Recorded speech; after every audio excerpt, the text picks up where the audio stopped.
everyone. I'm Dr. Natalia Pushnin. Welcome to my channel. The channel is called Boston PMD. Obviously, I'm based here in Massachusetts. And today's video is talking about chronic testicular pain. I know, super exciting. So chronic testicular pain is the pain in your testicles or your scrotum that has been there for a while. So it's not something like you get hit by a baseball or you have an infection in your testicle. It suddenly started out of nowhere. You got treated, it got better. It's not like that. Chronic testicular pain is the pain that has been there for months, sometimes years. And, you probably have seen several doctors, maybe have been to several urgent cares, definitely had ultrasounds, were probably treated with antibiotics or anti-inflammatories, and the pain just doesn't go away. And that is a very hard thing to address, but that is what chronic testicular pain is. The reason why it's such a hard thing to address is because I think as physicians, as providers, we are just not that amazing at treating and understanding chronic pain, whether it's back pain, migraines, even arthritis pain, or in this case, testicular pain.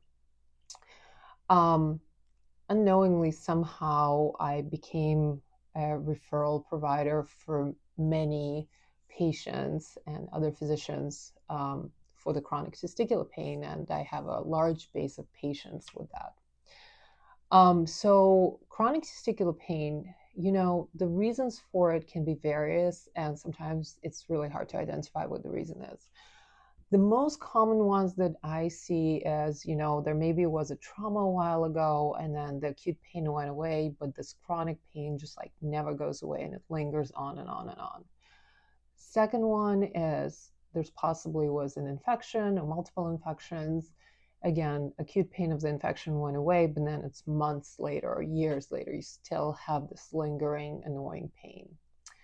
Another cause that it's not very common, but we do see it as urologists, is post-vasectomy pain. So you had a vasectomy at some point, and then you just develop this pain that doesn't go away.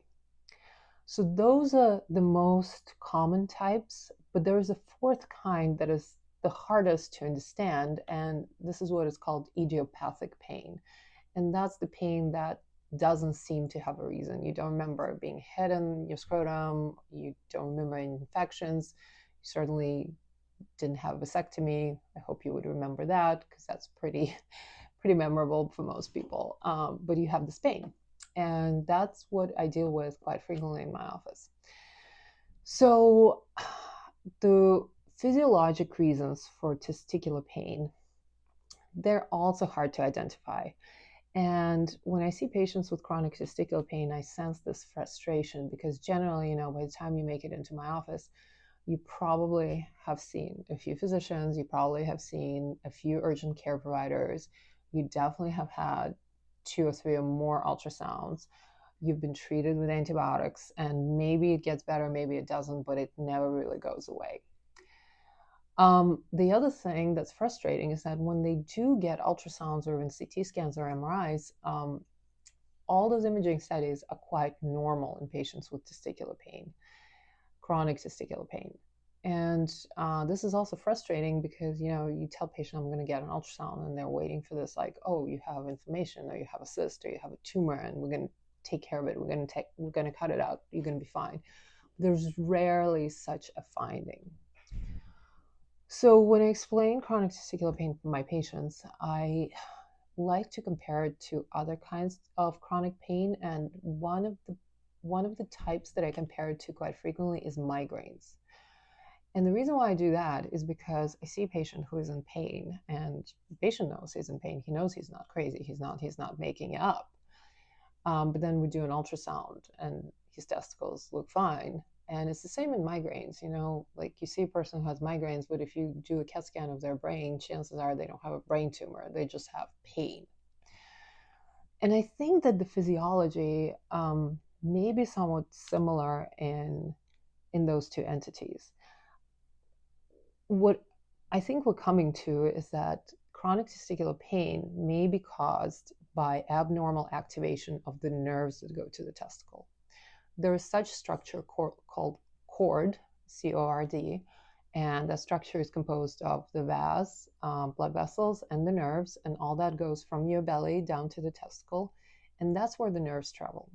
So if those nerves start firing inappropriately, it will cause pain, yet imaging studies will not show that. So what do we do about that? So by the time I see patients, as I said, they've usually had a few rounds of antibiotics, maybe like a course of ibuprofen or something. I still think, it's a good idea to try it if they haven't tried it, but ultimately we'll move on to other things.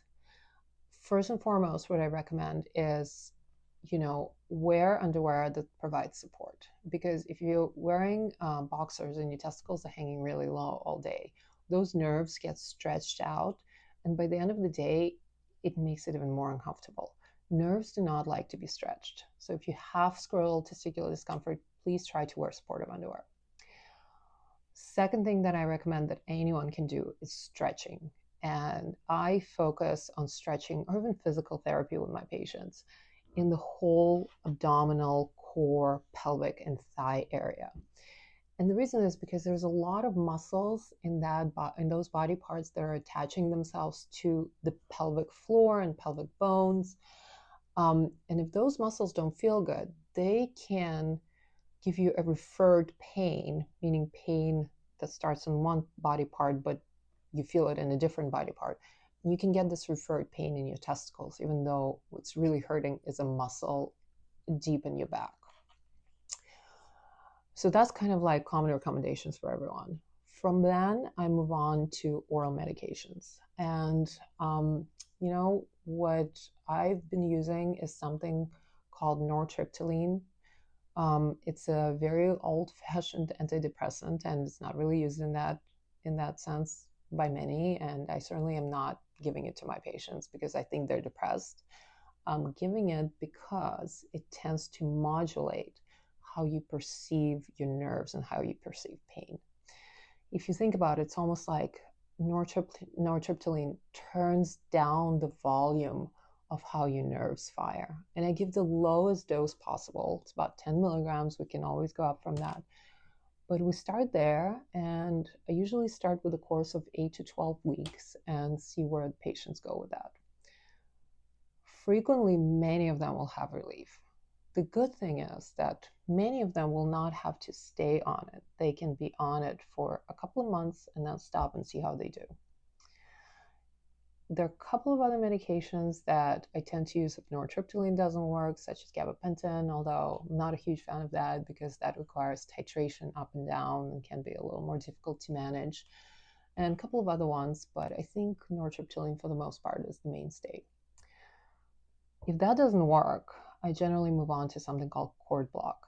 And I'll record a whole new video about cord block, explaining exactly what it is. But essentially, it's a procedure that I do in the office. Literally takes like 5 to 10 seconds. And I inject numbing agent around the cord. And if you remember a few minutes ago, I said cord, it's that structure with vas and blood vessels that go to the testicle. That numbs it up, and we see if the patient has a response to it. And the last option from kind of like the mainstay options is something called denervation. So that's actually a surgical procedure to strip down or remove the nerves of the cord. It's not very invasive. The incision is only about 1 inch long, and it's not on your scrotum. It's kind of like in your groin area. Get down to the cord, strip down the nerves, put it all back together, and call it a day. Takes usually about 45 minutes, plus minus. And that tends to work for many people too. Those are my main 3 ways to treat testicular pain, and I usually do them in a progressive fashion, meaning, first general recommendations, then oral medications, then cord block, then denervation. There are other things that I do, but those are way more specific and kind of depend on each patient. But those are the main 3. So I hope this was very helpful for some, or at least somewhat informative. Again, there will be a video on the cord block and denervation. And then if you have any questions, please let me know. And if you're interested, follow me at BostonPMD on Instagram. See you later. Bye-bye.